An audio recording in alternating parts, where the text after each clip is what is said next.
Сәлеметсіздер ме, құрметті әріптестер.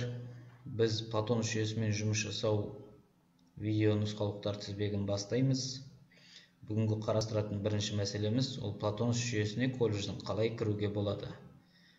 Колледждің Платонов жүйесіне кірудің екі әдісі бар. Біріншісі біздің өзіміздің сайт арқылы колледждің, екіншісі Платонов жүйесіне тікелей кіру. Енді осының біріншісін қарастырайық қазір. Google Chrome браузерін ашамыз, не болмаса басқа да браузерді ашуға болады. Бірақ сіздерге ұсынылатыны Google Chrome мен істеген дұрыс болады. Google Chrome'ды ашасыздар браузерін. Және осы жерде біздің колледждің сайтына кіресіздер. tdk.pint.kz.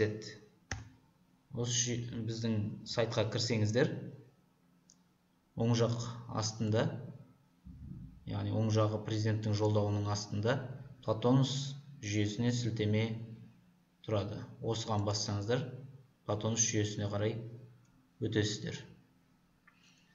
Екінші әдіс ол біздің жаңа Платонов жүйесіне тікелей кіру. Яғни тағы да сол Google Chrome'ды ашамыз. Ашқаннан кейін бұл жерге үстіне тікелей тереміз. tkpint деп тересіздер. tkpint.platonos.kz тура осылай тересіздер. Басқалай термеңіздер. Басқа колледждердікіне кіріп кетесіздер, әйтпесе мүмкін егер ол сілтеме басқаша болып кетсе. Осы tkpint.platonos.kz сілтемесіне кіресіздер. Сол кезде біздің жүйеге тікелей лақтырады Платонов жүйесіне. Назарларыңызға рахмет.